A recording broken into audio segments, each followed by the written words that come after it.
Look at the differences of how we celebrate things versus how they celebrate, right? Like, our celebration is how much more time can we spend with our family. Abdul Salam Science Fair, and it's truly to encourage more and more youth to bring their ideas forth, to bring their discoveries forth.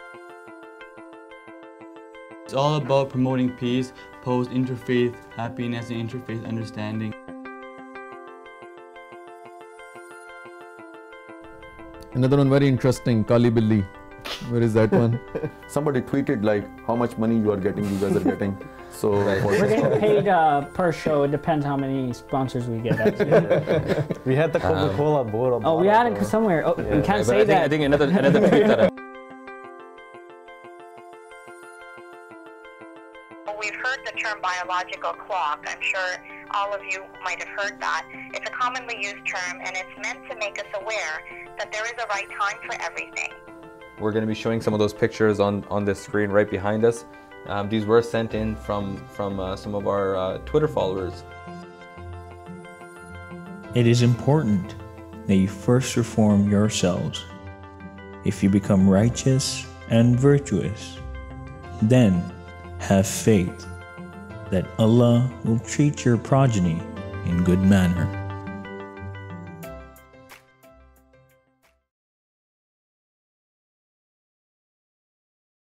Ashhadu an la ilaha illallah wahdahu la sharika lahu wa ashhadu anna Muhammadan abduhu wa rasuluh.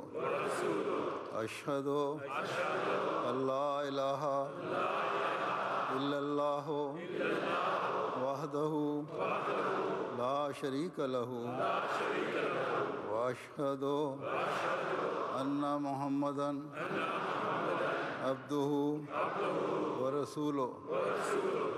I bear witness that there is none worthy of worship except Allah.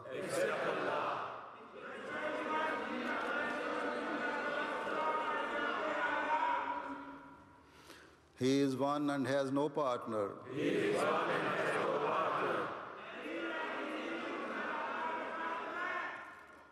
And I bear witness that Muhammad sallallahu alaihi wasallam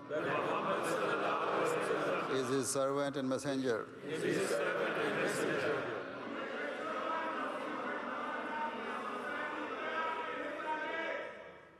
I entered this day the Ahmadiyya Jammat in Islam at the hand of Masroor.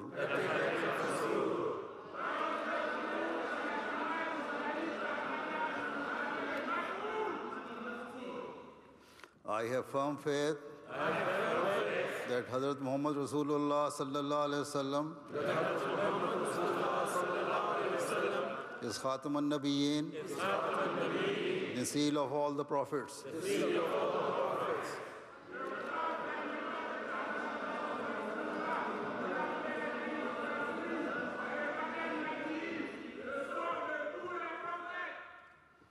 I also believe that Hazrat Mirza Ghulam Ahmad alayhi salam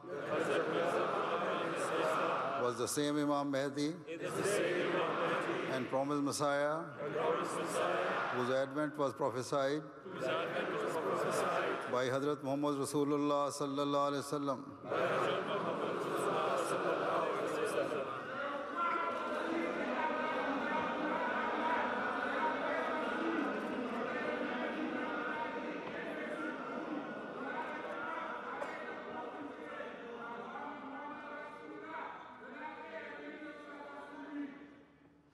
I promise that I will always try my best to abide by the 10 conditions of Bai'at as prescribed by the promised Messiah alayhi salam.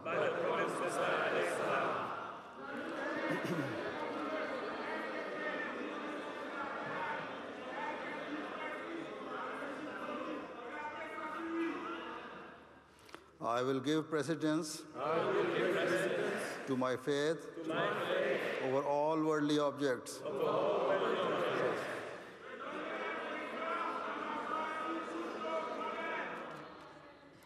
I will always remain loyal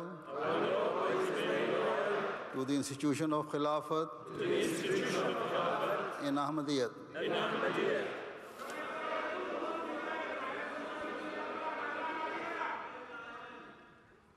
And will obey you as Khalifatul Masih in everything good that you may require of me. Inshallah.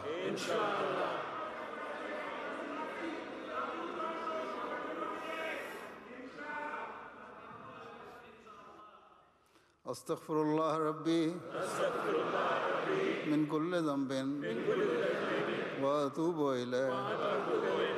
Astaghfirullah Rabbi min kulli dhanbin wa atubu ilayh. Astaghfirullah Rabbi min kulli dhanbin wa atubu ilayh. I beg pardon from Allah, my Lord, for all my sins and turn to Him.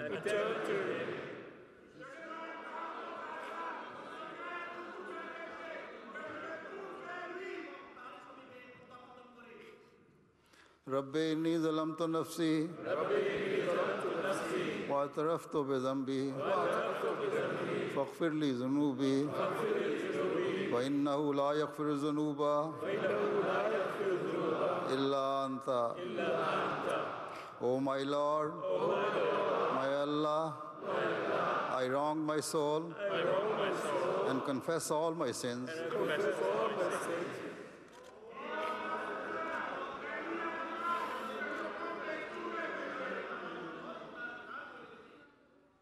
Pray forgive me my sins, for there is none else except Thee to forgive. Ameen.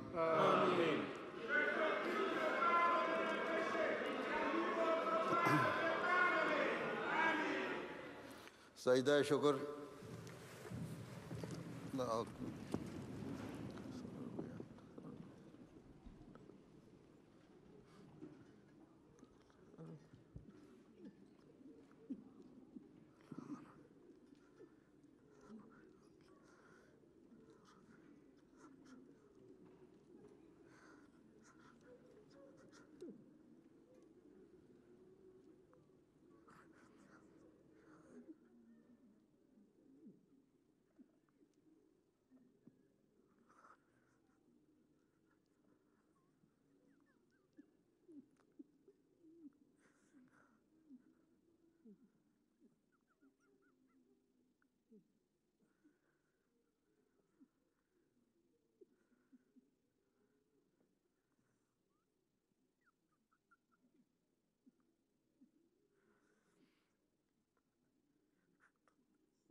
Allahu Akbar.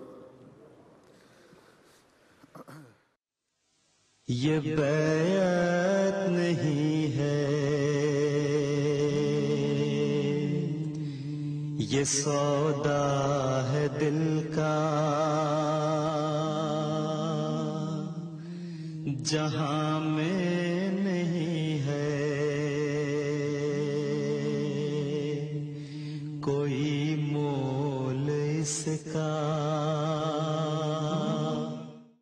Assalamu alaikum wa rahmatullahi wa barakatuhu.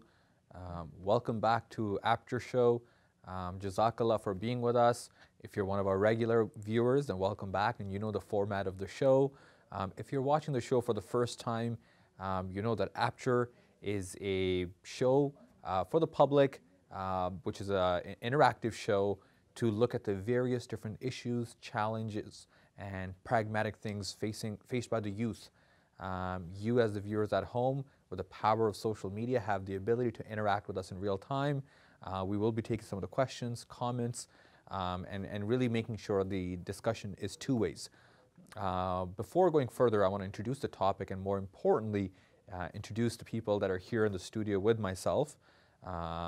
Today's topic is the middle path, looking at how one can balance their life despite all the various different challenges that you have in your life, whether it's your professional life or your family life, or whether you're somebody that is very active in Jammat duties.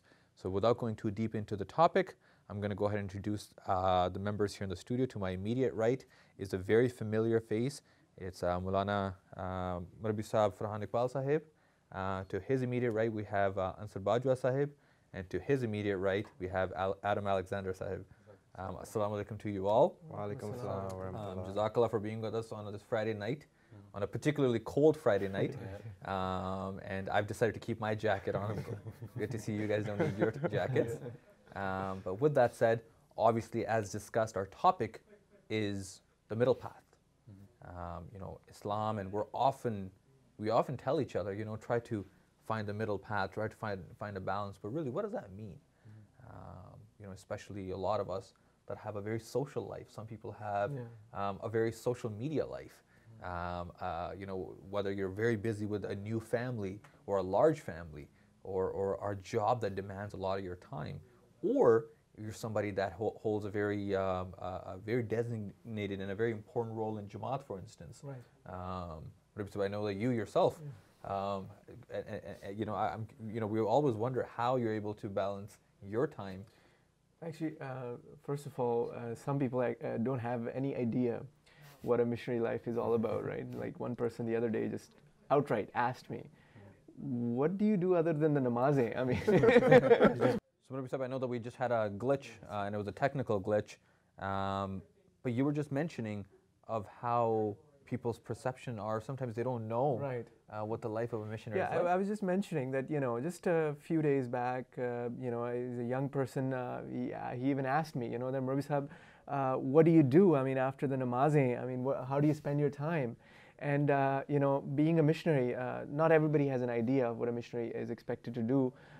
We get instructions from Huzur Anwar from time to time that are specific, that are catered to missionaries.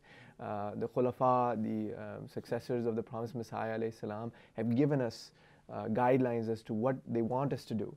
And last month, Huzur Anwar gave an address to at the graduation ceremony of the second batch of graduates from Jamia Ahmadiyya UK. And so there were a number of instructions for us there. For example, he expects us to give a lot of time to studying the Holy Quran, the commentaries of the Holy Quran. He expects us to become scholars, right? So in that sense, we have to spend a lot of time studying the Holy Quran, studying the Ahadith, studying the books of the promised Messiah alayhi salam. Then at a personal level, he has instructed us, for instance, to study the life and times of previous missionaries. How did they impact the Jammat, and how did they do the things that they were supposed to do? And you know, studying is a big part of our daily schedule. So whatever free time I get, I try to spend time reading. And then other than that, obviously there are the namazes, there's the interaction that with the Jammat members. They have questions. They want to meet the missionary. They want to talk about their problems. So all these things are there. And then there are Jammat events on weekends, and on you know, their meetings and all these kind of things that we have to be part of. No, and I think this very show is something that I know you give a lot of your time and commitment to. I mean, yeah, we do it for an hour live, but there's a lot of, you know, thinking that goes into various meeting on what the topic should be, and you know, some of the discussions that we can have. Obviously, having worked with you, I know that's not, you know, I know what your schedule is like. But I want to come, you know, chat with you, the guys that are, you know, in their professional career, especially somebody I can relate to it myself. It can be very challenging, especially if you have a full-time job and a job that demands a lot of you, and you know, at the same time you have your Jammat responsibilities, and you know, sometimes, and especially if you have a family and you're married. You know, I'm a CA by profession, so I'm an accountant. So you can imagine March and April is coming up, and that's when our busy time is at work. Right. So working long hours during the week, and then the little time you have in the weekend, you have to devote to some Jammat work. By the grace of Allah, I have the responsibility. I've been serving Jammat in various roles. So managing all of that along with the family. I have 2 young daughters. Been married since about 5 years, 5-year anniversary coming up. So there's a lot of juggling you have to do. And a part of that is being disciplined and getting a schedule going every day and trying to stick to that to the best of your abilities. I'm actually in this exact same situation, married almost 5 years, 2 kids, and I go to school and I go to work, and I'm always being asked by my wife that you have to show more than 15 minutes to the kids, and I see how important that is, that a few days could go by where I actually didn't say anything to my children. Like I came home and they were either napping, and then I had to leave to go to work, and then I come home after 8 o'clock and they're already put to bed. And it's amazing that 2-3 days could go by that I had not said anything to my 2 little girls. And that has a big impact as my responsibilities. So trying to find the middle path is just that any free time, that free time has to be used for them. So like you said, like making sure that everything fits into a proper block and that everybody gets their attention. And I don't need me time. Like I don't need a time where I need to be by myself, because I enjoy being with my wife and my kids, and I enjoy my job and I enjoy school. So I consider everywhere me time. Right. You know, somebody said to me last weekend, he said, "Safwan bhai, do you have a life?" And I was like, "Well, what do you mean?" He's like, "I always see you at the masjid on the weekends. I mean, I get the fact that you have work during weekdays, but you know, like you're always at the masjid. Do you have a life?" And to me, that was probably the biggest oxymoron that I've heard. For somebody to see me at the masjid and then question if I have a life. Yeah. You know, and I asked him, I said, just think about what your question is. And he kind of thought about it and he said, okay, yeah, I take that back. And I think especially, you know, people that are very, you know, that are passionate about Jammat, doing Jammat work, and sometimes have a very heavy workload with Jammat work as well, that, you know, it can be challenging to balance that sometimes. Because, you know, alhamdulillah, we're going through such exciting times. The chances are, no matter what role you have, even in a Jammat capacity, you're not just doing one thing. Yeah. You know, as a missionary, you're not just doing mission-related direct work. Right. You know, even, you know, whether I'm doing some work with Tabligh or this show is part of the Tarbiyat department. Yeah. You know, whether we have a big Seerat conference coming up. Right. Each person is wearing 6-7 different roles at a time. And even within an event, you have 6-7 different roles. Yeah. And you're trying to make sure that they're all done. And you're right, sometimes you have to really make sure that there's some time left after, because at the end of the day, you know, we're taught to find that middle path, both in your secular life and your religious life. But to cut you off, his situation is going to change when he gets married. I was thinking that too, that, you know. So when that same person will ask him that question, he would be referring to how much time he spent at home. Yeah. Right? Right. So, and I think this thing that you have talked about, it applies a lot here in Toronto and the surrounding areas, where we have a strong Jammat and we have so many activities going on. Yeah. In Baitul Islam, I think hardly any weekend goes by now, even in the winter. When we're not planning something, and we have something for Atfal coming up right this weekend. There's a big cleanliness event that is going to happen, which is going to consume Saturday and Sunday. And so we're always having these activities here. We have a debate club that meets every other Saturday morning. We have a book club that meets every Saturday, and we have a Waqf-e-No class every Friday. So all our weekends are completely booked, and it really applies here, I think. Well, you know, this is every Friday night. You know, me and Marabi Sahib are here. But you know, the other exciting part is, you know, sometimes it's challenging to get space to do an event. You know, masjid is already pre-booked weeks in advance, and you want to do more. And you know what? But you know, alhamdulillah, we always find the energy to do it, and that's the other side of it too, right? Sometimes there's not enough hours in the day, you know, to sleep, to stay up to date with everything that you have to do. You know, we've actually prepared a fantastic video for some of our viewers, and I think that somebody, you know, at least from a secular level, very recently, just, you know, a few decades back, you know, a very well-known member of the Jammat, an Ahmadi, who really championed his cause in his secular life and his non-secular life. You know, somebody who was an absolute role model, trailblazer. You know, you often hear, and I have some professional friends being a working professional who are in very senior positions. They're the CEOs or presidents of their company as an Ahmadi, and that you can typically see that impacts the amount of extra workload they can take on, or you may not see them because they travel a lot. And you often hear, you know, well, my company with my role, I'm the president or I'm the CEO or I'm a C-level executive. But you know, the perfect example is Sir Zafrullah Khan, who was the president of UNO, especially, you know, of a specific court that required a lot of time. You know, being the foreign minister of a country. If you think about that, just that role, and you look at Canada's current foreign minister or the U.S., these guys don't have time left in their day, and you often hear that. You know, right now John Kerry is the foreign minister for U.S., but before her, it was Hillary Clinton, and they found that her health was deteriorating, and she said it herself because she had to check into hospital. And here's a man who is the foreign minister of this newfound country, who's campaigning around the world, who already has this huge presidency, secular role. And while, you know, I sometimes forget that, because obviously he was very young, that he was a Sahabi as well. Yes. Yeah.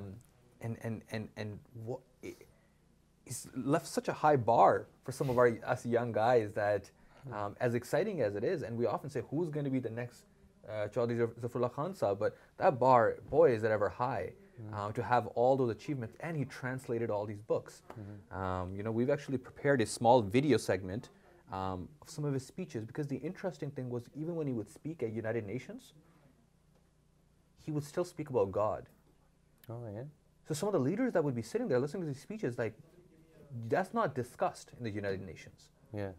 So, because it's all politicians, they would hear this, and you could just see the looks on their face that this is a man with a mission. So we're gonna take the audience to that video. It's a very interesting clip, so we'll go to that video.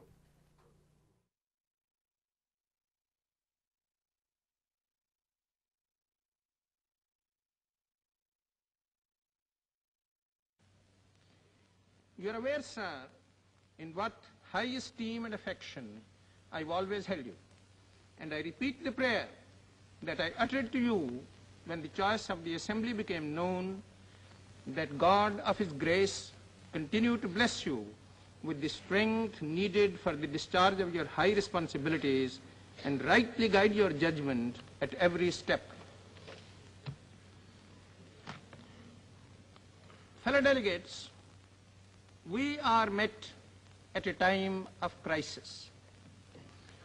Grave events wait upon our words, upon our deeds. What we say and what we do here may turn out to have been pregnant with destiny. In our judgment, the chief obstacles in the way of making peace secure are fears of each other's designs and suspicions of each other's motives. Till these can be largely resolved and dispelled, proposals emanating from one side or the other, by whatever degree of sincerity inspired, are likely to be viewed by those whose acceptance is invited as maneuverings for position, attempts to steal a march, and judged accordingly.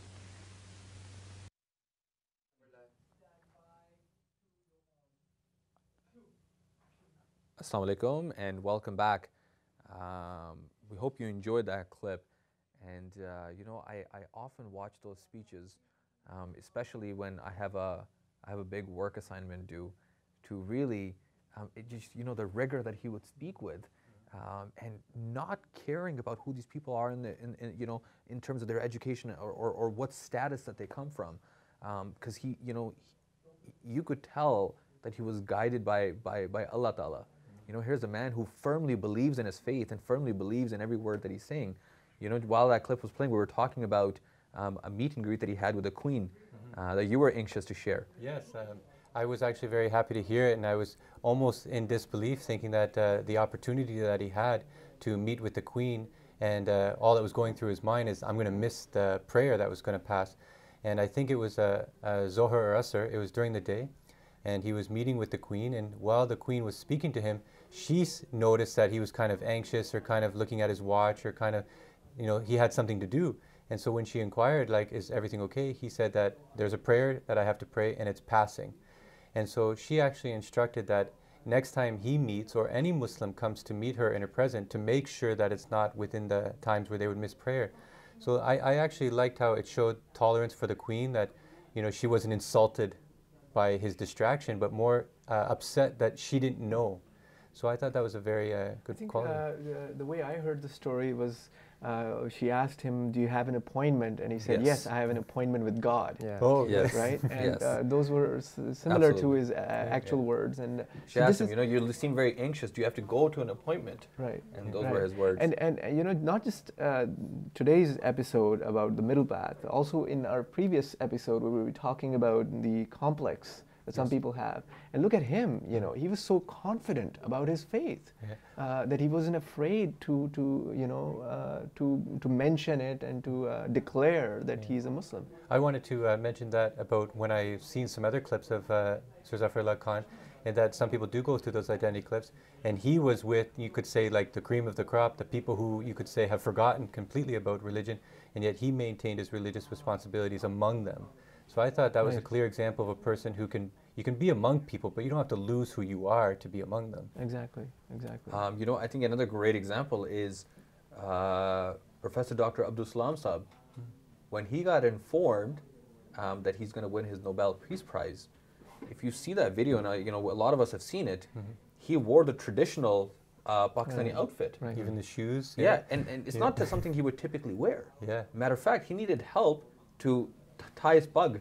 Because he didn't know how to. His turban, right? Because he wasn't used to, you know, wearing the turban, but because he knew that how important what he was about to do was. How many people would see this? And I think that it's sad how many Muslims have overlooked such a champion of Islam who represented this beautiful faith in front of millions, and the cover several decades back. And you know, swiftly transitioning into this show, we're going to be talking about what does Islam prescribe? What does our faith tell us? How we can maintain that balance? I think there are some fundamental things when it comes to that question, and there are some things that you can do voluntarily. Fundamentally, I think it's the prayers. It's the 5 daily prayers. That's what Islam prescribes. That is what is demanded from us. In fact, the Holy Prophet ﷺ said, "Man taraka salata muta'ammidan faqad kafara." That whoever intentionally gives up prayer, he has committed kufr, disbelief. So prayer, I think, is the most fundamental part of our faith. And then on top of that, we have to read the Holy Quran on a daily basis. And then on top of that, we have to listen to the Friday sermons of Huzur Anwar, especially try to listen to them live. And so these are the 3 basic things that I always talk about with young people. But then there are other voluntary things that you can and you know, there's a lot of, I want to use the Urdu word hikmat, and the English word would be, there's a lot of wisdom. Wisdom in, you know, something as simple as prayer. You know, we say that, yes, pray. But if you think about it, as you're trying to balance your life, if you're not a disciplined person, chances are you don't have a very balanced life. And the Islamic prayer teaches you discipline. You're waking up at 4:35 in the morning with a purpose, right? That it's very difficult to explain to the average person, right? And then you read Zohar, but a few hours later you're coming back for Asr. It really requires a discipline for you to go, okay, now I'm going to go back for the next prayer, and then the one after that. Now the sun's setting. I've done that prayer, now I have to do the one after. And that discipline, tying into why those prayers are so important, and the mental training that it gives you as well. That's the greatness of Islam, that it teaches you discipline from the early age. So you start praying at an early age, praying 5 times daily, bringing that into your schedule, building that discipline into your life. And as you get molded into adulthood, you have that habit of praying 5 times daily. You have that discipline to take on future responsibility that may come your way. We are actually very fortunate that our prayer doesn't require a lot of preparation before we pray. Like besides the wuzu, the washing, other religions have a very lengthy preparation. For instance, the Jews, before they have to pray, they wrap themselves, they wash themselves, they have to clothe a certain way, everything has to look a certain way, things around their head. Other religions, same thing. It's all about a constant preparation. So it's almost like the preparation for the prayer is more important or harder than the actual prayer. Where Islam is like prayer time, boom, I'll be back in 7 minutes and I can continue my job. Our breaks at work or at school are longer than that. Everybody's got a 15-minute break at work. And I just like how it's a quick wash and then pray. And but at home, I do take my time praying. I when I'm at school or work, I just pray. When I go home, I like to enjoy the prayer a little more. I take it a little longer. Right, and even the Jummah prayer, a lot of people just come here in their lunch hour and just extend it a little bit and have the entire Jummah experience. And there's not much of a hassle they have to get into. And also, that our discussion reminded me of something interesting, that we have these 5 daily prayers, but why are these 5 daily prayers at those appointed times? And Hazrat Masih Maud alayhi salatu wasalam has given a really beautiful, detailed answer. Each one of those prayers actually represents a mental state, right? I mean, the morning prayer is the time of change from darkness into light. It's a time of dawn. That requires a prayer. And then there's a Zohar time, then there's an Asr time, then there's a Maghrib time, and he has given an explanation. And I can't like do justice to it right now, but it's very beautiful how he has gone into those details and given an analogy of someone getting arrested, right? And it's the time of arrest. If the police is coming to arrest him, he gets into this anxiety, and that equates to Zohar time. And then when he's actually arrested, that's like Maghrib time, when the darkness is setting in. And and when the Isha is when he is in jail and he has no hope of surviving, that equates to Isha time. And then Fajr time is when somehow he's miraculously saved and he's set free. And so it's the psychological states that those prayers represent. And there's deep philosophy and deep hikmah, as you mentioned, deep wisdom behind those timings of prayers. And of course, the discipline on top of that. We often, whether it's ourselves, we often tell ourselves, I'm so busy. I got those 7 Jammat things to caught up with. I was thinking earlier, I got an email from Rabbi Sahib. I'm like, yes, I still have to follow up with that. And he's right here, and I still have to follow up to one of his emails. And in addition to that, there's all these other things. I'm just thinking, okay, I'm at work, I'm at meetings all day, and I still have to follow up with those emails. And I still have all those places to go. My mom told me that I have to call her today or else I'm going to get in trouble. It's been 2 days. And we all think that we're really busy. But we forget that there was a man who had the mission to change this entire world. His busyness is not even comparable, right? This man had to bring a revolution and change every human, every living person, every living being, and our way of thinking. And he came into a land which was so far away from the message that he was bringing that he came with a mission, let alone all the things that he had to do. And we per se don't have these big missions, and we feel that we have a lot. And I think the life of Holy Prophet Sallallahu Alaihi Wasallam is the biggest example of somebody who championed that balanced lifestyle. And how you say that he was just a man, I find most interesting thing about that is that he admitted that himself to his followers, that it's not like it's easy for me. I am a man like you are. I am but just a man. Yeah, and he went through the anxieties, and those anxieties almost killed him, according to the Holy Quran, that he would worry so much about his people that it would kill him because of their disbelief. And I know, coming from a previous religion, Christianity, I used to say, well, it was easy for Jesus. He was the Son of God. He has no difficulties.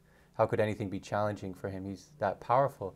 But to see something more accomplished in the Holy Prophet ﷺ, the king or the leader of a nation, and then have to do his responsibilities at home, and then his responsibilities to his community. You know, like. Yeah, if you really think about it, you know, in detail, I mean, he's taking, when we have these narrations from his wives that he would take care of even mending his own clothes and you know, preparing, you know, part of the meal, or doing household chores and cleaning and these kind of things. He's doing these things at home. And on top of that, think about it, you know, he's leading the 5 daily prayers, he's talking to his Sahaba, he's educating them almost, you know, he's giving lectures maybe 3-4 times a week. Then there's Jummah, then there are times of war where he has to do all this war planning and strategizing and all those things. You know, if you really think about it, and we think we have maybe the days were longer back then. Right, and frankly, he was a man with a mission. A lot of times we doubt ourselves, you know, well, I'm not a CA, so I can't do those things. You know, well, you come from a better family background, you know, your family's better well off, or you have this, or I don't have that. And we often think that we're disadvantaged. Here's a man who was raised an orphan.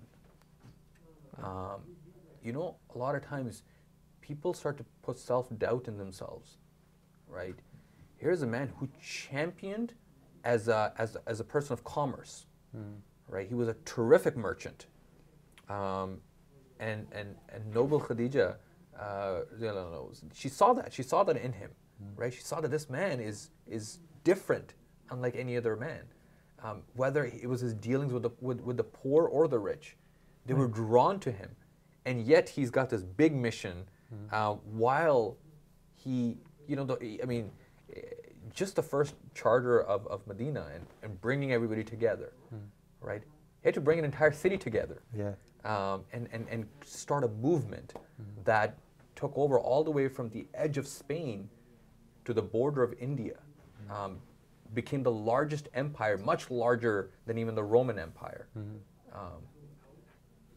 It's tremendous how he still was able to find time. Yeah, and you know, and what Adam was mentioning about, there were times when he would be really anxious, and you know, the hadith state that there are times when the word suhira Nabiyyu sallallahu alayhi wasallam, the Holy Prophet sallallahu was, how would you say, that magic was done on him.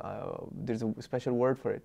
That, you know, somebody had done some sort of magic on him, and you know, and those times were times when the workload was so much that, you know, he would be thinking about things and important matters, and people would think that, you know, something is wrong with him, when there was nothing wrong with him. He's just contemplating over these issues facing the Muslim community. I think the same thing was said about the Prophet Islam too, that he was always heard walking around upstairs, and when they checked up on him, he just kept saying, I don't have too much time, like all the work I have to do, and you know, in such a... Yeah, and it was mentioned in today's khutbah as well that, you know, one time he was so engrossed that he even said it himself, that you would come to me and say things to me, and you might think that I'm listening, but I'm not. I have so many things to think about. I'm deep in thought, and all these other, you know, and that's very, you know, somebody came to Khalifa Rabi, and a young fellow, you know, around our age, and he asked, you know, how do I balance my professional career? I wanna be accomplished with my religious purpose, and Hazur said, you know, it's important to pursue a religious field. It's important to be successful. It's good to, you know, because we need to be aware of the world around us. We need to know what is happening around us. But at the end of the day, what is your purpose? Right? And ask yourself, what is our purpose? We don't have to think too hard about that. Allah Ta'ala has told us our purpose. I have not created the jinn or the men, but that they may worship me. So that's our purpose. Everything is secondary to that. And as soon as we understand that, there is a life after this life as well. So sometimes we get so engrossed into, you know, what we have to do the day after next, and the planning, and get so stressed out about what's going to happen in the next 5 years and how everything's going to happen. That's why there's Allah mentions the reward of a person who starts coming into his worship and his religion in the elder age is not the same as a person in his younger age. Because a person who finds the time to follow his religion and be obedient when it's so complicated is much better than a retired uncle who has nothing else to do besides read Quran and pray all day. You know, the reward is there for those who do make themselves their lives a little difficult by doing so much, by including their religion. Like you mentioned, the CEOs and those presidents. A president of IBM or a president of Microsoft who finds the time to pray 5 times a day, imagine the reward for him over a person who does nothing, you know, sits on a beach all day and then prays 5 times. And that's where we have to bring a balance in all of these things, right? So there's the religious responsibilities, there are these worldly responsibilities, and you have to find a balance. I think one of the things you have to really focus on is prioritize. You know, what do you give more precedence over? And if you do self-analysis on a daily basis and see where do you stand, you know, what are you focusing on more? What's your priorities? If you think about it every night, I think that will help you find that middle path, because it is a trial and error in the beginning, especially just to find that middle path. Right. That's what it's where you have to balance everything out.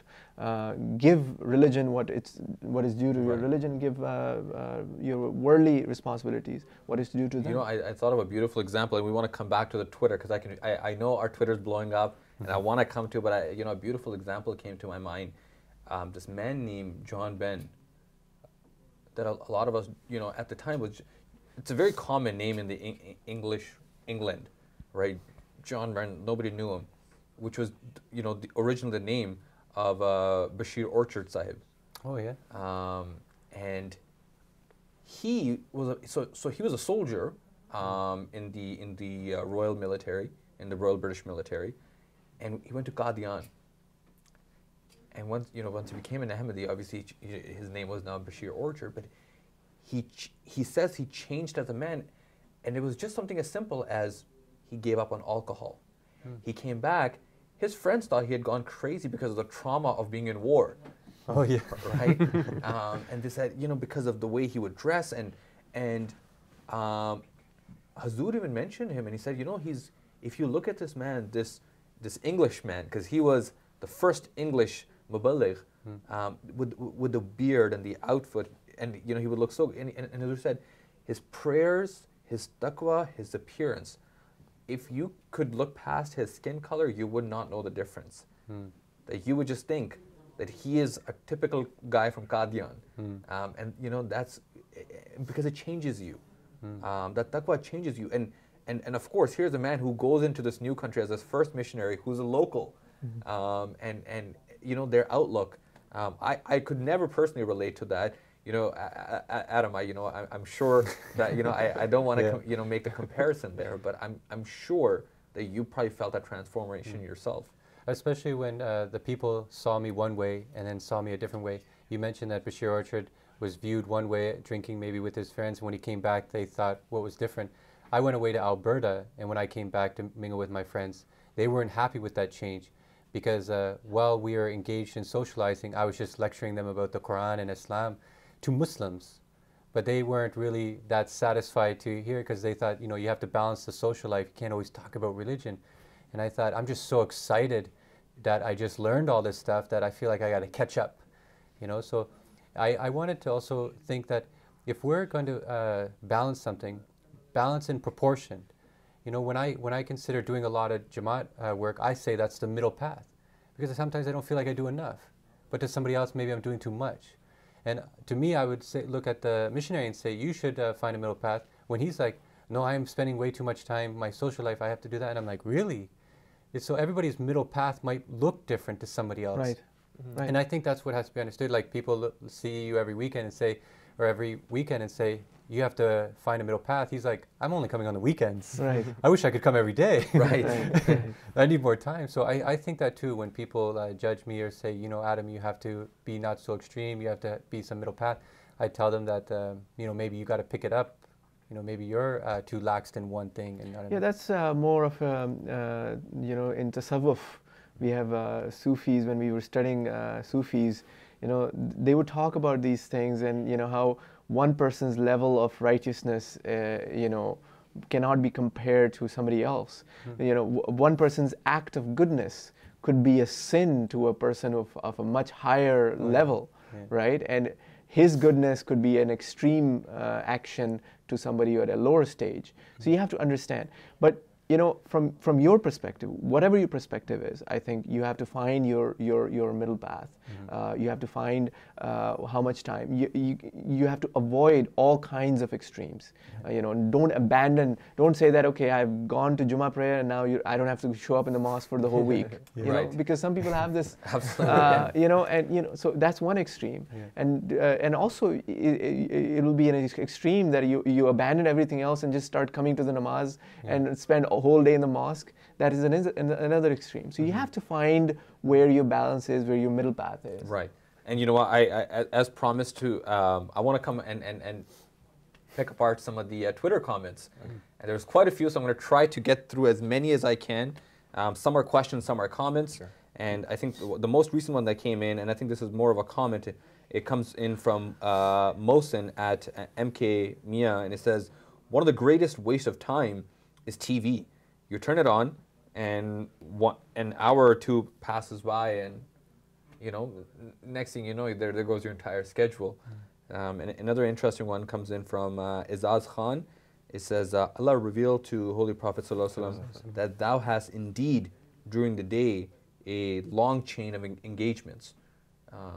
And we about the other Twitter comment, I just want to mention that, you know, even these other things that we do which seem worldly, they can also have a purpose. You know, you need time to relax as well, right? Because some people, I have noticed that they try to change themselves so fast that it's hard for them to keep up after a while. So when you do turn towards religion, when you do turn towards God, take it one step at a time. You know, it's like a ladder that you climb. Right, and you typically find that as soon as they find that change in themselves, they want to quickly bring it to their friends. Yeah. What do you mean you're watching TV? You know, I see your Twitter activity. What are you doing, tweeting all day? I did actually hear one version of this when I was talking to two Muslims at a school I went to. They were talking about a soccer game, and this other person came up and said, how can you go to the soccer game? It's such a waste of time. You can't pray or read the Quran. And you could tell that this guy probably consumes his whole life with that if he can't break it for a soccer game or something. So, right. Right. I mean, even playing sports and everything, that should be part of everything, so that you can relax at times, right? That is why we're not asked to offer prayer 24 hours a day, right? Yeah. That's why there's 5 different prayer timings, and each prayer timing only takes about 10 minutes, right? So that is there so that you can, you know, if you read Surah Jummah even, it says, Allah says that after you're done with prayer, go back to work and, you know, and remember Allah, but you can go back and, you know, look for the blessings of Allah, which means that you can go back to work. But, you know, always remember Allah, right? Right, absolutely. Another Twitter comment comes in from Naila C, and it says, you prioritize and do your Jammat work and pray to Allah, and the help from school, or, you know, wherever your affairs are, you know, let Allah help you with those, and I think it's a beautiful comment. And I think it's beautiful, because I think whatever your middle path is, prayer has to be a part of it. Yes. You have to assign a daily part of your, you know, whether it's part of namaz or some other time, you have to, you know, just pray to Allah for yourself, for your needs, whatever they are. You know, another interesting comment, and this is another part of finding a middle path that, you know, a lot of us can relate to. I'm personally going through a phase. I can certainly relate to this one. This one's about food, finding a middle path and eating as well. And it's a very interesting. It comes in from Hania Mirza, and it says, eat and drink, but do not immoderate. It's actually from the Quran, chapter 7, verse 32. And I think that's a really interesting point as well. You have to find, you know, a middle path in as much as you can in your life as a whole, not just, you know, whether your social life or your Jammat work or your religious life. I think food is a great example. I've heard that from my boss. She once said, like, it was late afternoon, and she said she hasn't had anything since she woke up yet. You know, she woke up a little late, had to run to work, and now it's late afternoon, haven't ate a thing. And she said she felt kind of dizzy. It's amazing that somebody would leave that food. You know, I think about food all the time. I think about food in between food. So I do plan out my food too, partly because I work out and I have to keep track of my calories and everything. But for someone to abandon that, it's just as unusual to me for someone who abandons their prayer.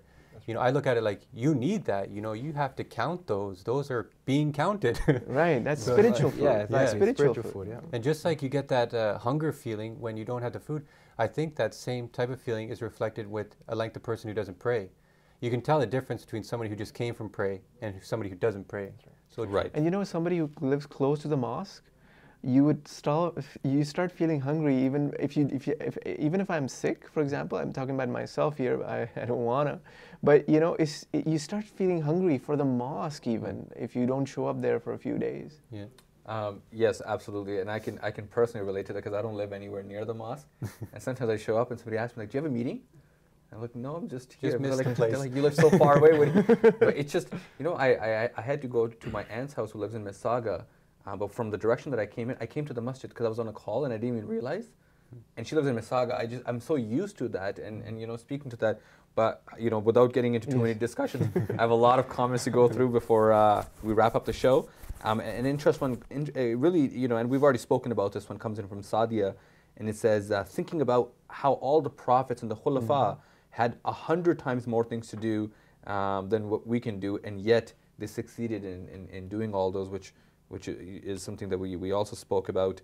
Another one that just came in right now, and it comes in from Faraz Elahi, and it says, if there is no true definition of a middle path, then how does one find his own if I don't know what it is? But I think that we've been given some very great examples. You know, the life of the Holy Prophet is filled with examples of how he found the common ground amongst people that really disliked each other. But I'll let you add to it. I didn't understand what the question was that if there is no true definition of a middle path, then how does one find his own middle path? That is what we talked about. That you know, he has to find nobody can give you a book to read and okay, this is my life and this is what the middle path is. Everybody's perspective is different. Everybody's lives are different. You know, some people have parents at home that need care. You know, not everybody has that. And the Holy Prophet even said to one person, "Don't go for jihad. Take care of your parents." Yeah. Right? But then another person, he said, you have to go for jihad. Yeah. So you have to find what is good for you and what is right for you in your own life, and you have to find your own middle path based on your circumstances. Islam just gives you the basic, guidelines. Right, and you know, one of the, I guess, you know, I can not, and you've already answered it, but you know, no king or a high rank person or your boss can give you anything close to what Allah Ta'ala can give you. So why not pray to Him and ask for Him to guide you to that middle path? Right. You know, whatever wherever you feel like you're lacking, whatever are the tasks that you have a difficulty completing, you know, write to Hazur, you know, pray to Allah Ta'ala, and seek guidance and ask for help. And I think that's really the biggest takeaway on finding that middle path. Another one that I'll quickly read through, it comes in from the Islamic Light. It says, before I actually began praying 5 times a day, I felt overburdened with things to do, as opposed to now when I pray 5 times a day. I think that what she's saying is, you know, now that she's in the routine, she doesn't feel as much of that. Yeah, it does happen. The Khalifatul Masih Sani has talked about this in his book, Way of the Seekers, that, you know, habit is also a blessing of Allah. Once you get into the 5 daily prayers and it becomes a habit, it becomes second nature, you know, it's a blessing of Allah. I think you also don't make yourself so busy. Like if you pray 5 times a day, you kind of got to protect it. Right. So you got to protect that. You build your schedule around that. Exactly. And that would be the priorities, having your priorities. Absolutely. And once your schedule is built, you're in a routine, and there comes your discipline now. Another one comes in from Bilawal. It says, as a student, it's hard with school and Jammat work. I feel like I should have gone to Jamia. How can I balance them? And you know, I think that's the other misconception. People think that Jammat work is Jamia, right? Where Jamia doesn't, just because you have a lot of Jammat work, it's not the same as going to Jamia, right? Because Jamia is just like going to a university. Matter of fact, you're also a student. And I know, obviously, you as a recent graduate, it's just as challenging, if not more. Right. It's just like university studying. I think the middle path really is subjective to the person, which stage of life he is in. So I questioned Bilawal that right now he's in university and he thinks it's tough now, but wait till he starts actually working And then on top of that, he gets married in the future, and then he has to juggle all these things. So right now he may think it's difficult, but he has more down the road stored for him. Right, and you know what? Again, as I'm getting told by, as our discussion keeps going deeper, I'm getting told that we need to wrap up the show pretty quickly. So I think that it really, in conclusion, the three takeaways would be your discipline that, you know, Islam embeds in us at a very young age. And the second one is scheduling. And the third one would be, you know, your own organizational skills. We often see that people that typically can't get a lot done are also very unorganized as well. You know, especially when, you know, you speak to them and they're like, well, I have this to do and I have that to do, and I know there's more things, I can't even remember them right now. And when you really break down their task, and I go, tell me about that task. It's really a 30-minute task. But you can really put it on your head and not organize yourself, not put it in a structure, and things start to pile up. So yeah, I mean, it's the organization, it's finding your personal middle path, and also, most importantly, I think it comes down to prayer. Pray to Allah Ta'ala. Even I was thinking Surah Fatiha, when we say, Idina Siratul Mustaqim, please guide us to the right path, to the straight path. That is what we are asking for, the straight path. And I know that there's probably some new mothers who are probably watching the show. And a good book that you mentioned was Way of the Seekers, that establishing these habits of routine in children, the second Khalifa said, is so important. Right. Eating on time, sleeping on time, doing things on time, because this is becomes instilled in you in your later life. So the Way of the Seekers would be a punctuality. Great book. Yeah, punctuality. It would be a great book for people, new mothers to read, is Way of the Seekers. Right. And you know what? It's beautiful how everything keeps coming back to the prayers, because even with prayers, you have to be punctual. Yeah. We can't just pray, you know how other faiths where you feel like praying now, we can do our individual dua, but our mandatory prayers are on set times. Yeah, the Holy Prophet said the best prayer is the prayer on time. Right. Yes, yeah. Absolutely. But with that said, Jazakallah guys for being with us. Jazakallah to all of our viewers for your wonderful views and questions. We apologize if we weren't able to get to some of them due to the shortage of time. And hopefully this episode was fruitful for you. Feel free to comment back and let us know what you thought about the episodes. Your comments, your questions, and your opinions are always shaping our future episodes. We always look forward to other ideas or of what you would like to see on future episodes as well. Jazakallah. Assalamu alaikum.